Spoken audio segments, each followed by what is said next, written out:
Fala aí, meu povo! Sejam muito bem-vindos ao canal Física 10. Essa semana o nosso canal finaliza uma grande etapa aí, por que não dizer uma grande jornada, que iniciamos há algumas semanas, chamada cinemática escalar. Essa divisão que muitos livros didáticos fazem na cinemática e que procura descrever os movimentos, tentando fazer uma abordagem mais numérica, mais escalar e tentando deixar uma outra noção, que iniciamos na semana que vem, noção vetorial, para uma segunda etapa.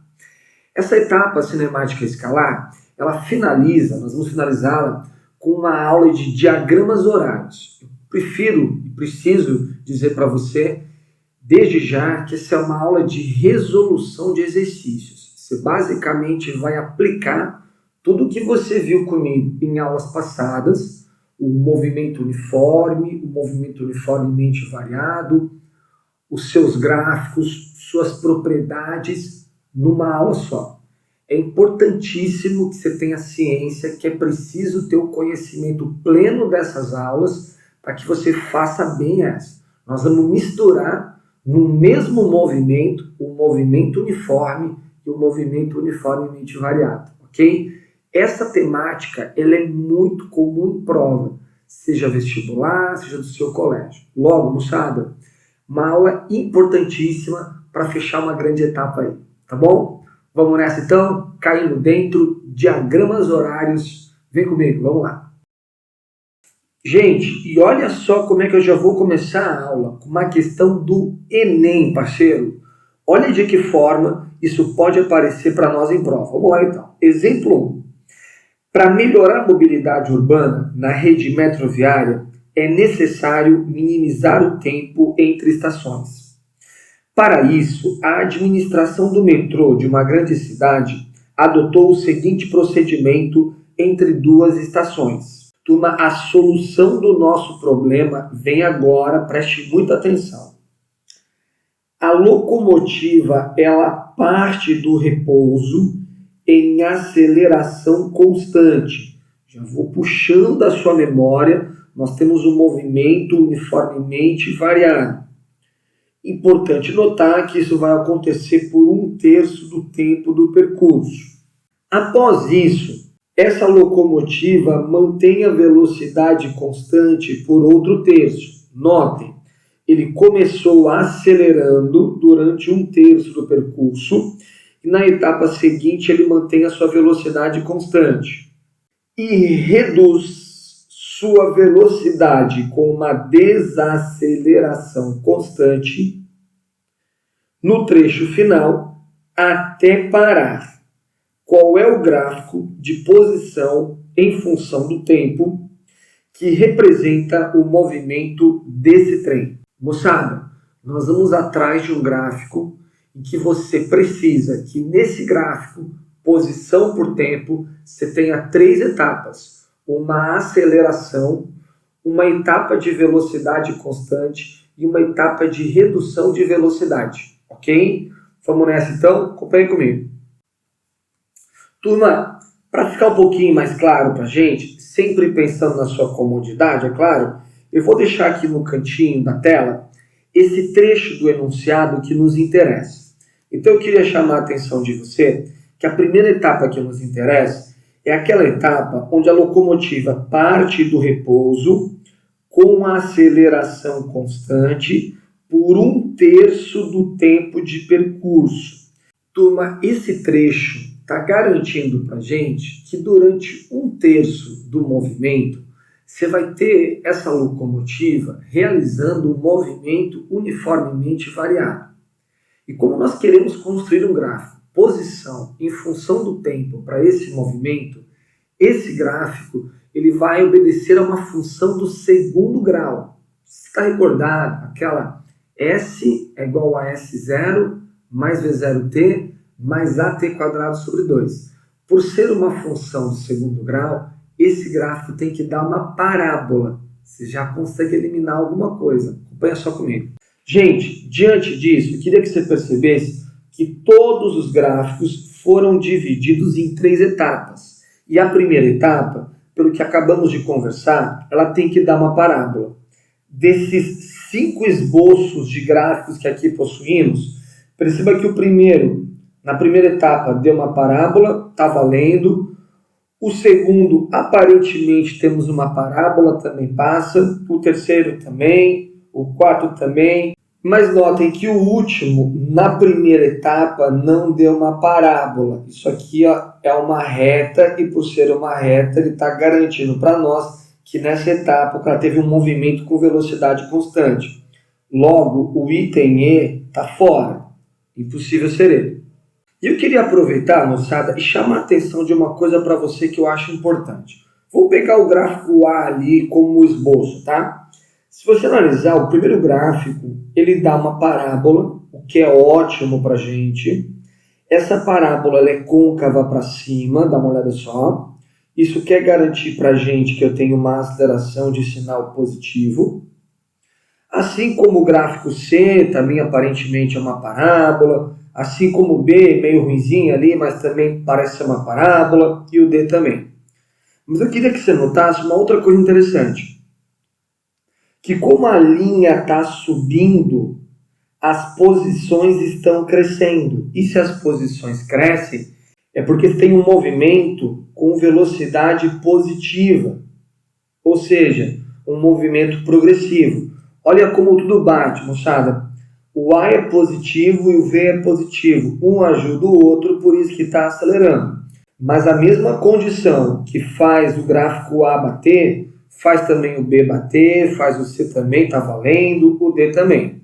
E turma, para fortalecer bem o nosso conhecimento, lembra você que para esse cara ter partido do repouso, e ele garante para nós enunciado isso, dá uma olhadinha aqui embaixo, ó, é porque esse ponto onde iniciou, ou iniciaram, né, essas parábolas, é o vértice da parábola, porque eu sei que a velocidade no vértice é nula.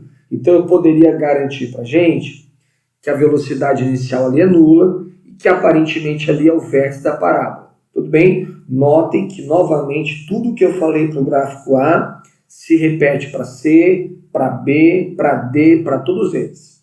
No entanto, a próxima etapa garante para a gente o seguinte, que ele mantém a velocidade constante no próximo terço de movimento.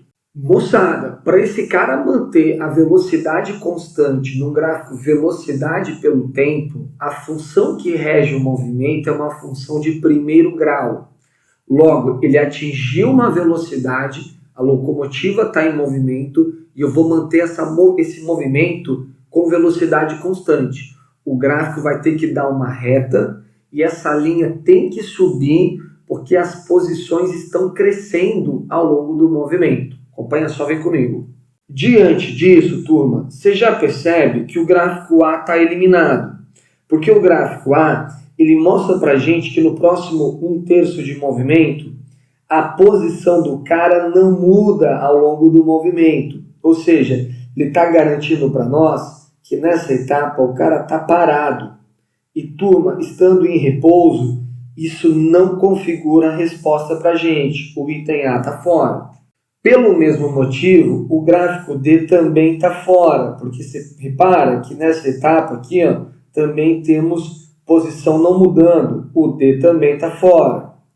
Então a gente já olha com outros olhos, né, para o nosso gráfico B e C. Notem que ambos os gráficos estão mostrando para a gente que nessa segunda etapa, aparentemente o que temos ali é uma reta. Perceba que anteriormente a esse movimento, a essa etapa de velocidade constante, nós temos que ter um movimento com aceleração positiva e com velocidade também positiva. Tudo está batendo. Sei que de repente você pode estar imaginando que o gráfico B na primeira etapa não parece ser bem uma parábola, mas nós estamos na dúvida. Vamos confirmar isso certinho mesmo, tá bom? Então, a princípio, tanto B e C estão valendo. Perceba, a linha está subindo, é uma reta, é um movimento uniforme. E se a linha está subindo, posso garantir para você que as posições estão crescendo, eu tenho uma velocidade positiva, um movimento progressivo. De fato, o que mata a questão é a última frase, acompanha só. Na última etapa, é garantido para a gente que ele reduza a sua velocidade com uma desaceleração constante. Com essa última frase, você consegue chegar à resposta do problema. Acompanha só. Se a locomotiva está em movimento, e se você orientou que para onde ela se move, para onde ela vai, as posições crescem, ela tem uma velocidade positiva. Se você quer parar essa locomotiva e ela tem uma velocidade positiva, é necessário, é imprescindível que você gere uma aceleração negativa. Se você vai gerar uma aceleração negativa, você tem que trabalhar com um move, função de segundo grau, parábola. Mas se essa parábola tem uma aceleração negativa, se esse movimento tem uma aceleração negativa, ele tem que ser côncavo para baixo. Então, a última etapa, trabalhamos com um gráfico de uma parábola de concavidade para baixo. Show? Vem comigo então. Notem que em função desse comentário, dessa frase, o gráfico B está eliminado, porque a etapa final dele é uma parábola de concavidade para cima. Logo, eu teria uma aceleração positiva e a linha continua subindo. Ou seja, a velocidade continua ainda positiva. Ele continua acelerando. Esse fato elimina o gráfico B. E aí a gente entende que a nossa resposta é o item C. Olha como tudo faz sentido desde o início. Perceba, inicialmente tem uma aceleração positiva. Repara, gente, desde o início. Note, inicialmente o gráfico começou com uma parábola, côncava para cima, então o A é positivo. Como a linha sobe, o V também é positivo. Um sinal agiu do outro, por isso ele está ganhando movimento. Na etapa seguinte, deu uma reta, o que garante para nós que é um movimento uniforme. Velocidade positiva, porque as posições crescem, mas não há aceleração, até porque deu uma reta ao nosso gráfico. E na última etapa, temos novamente uma parábola de concavidade para baixo, porque o A é negativo, mas notem que a linha continua subindo.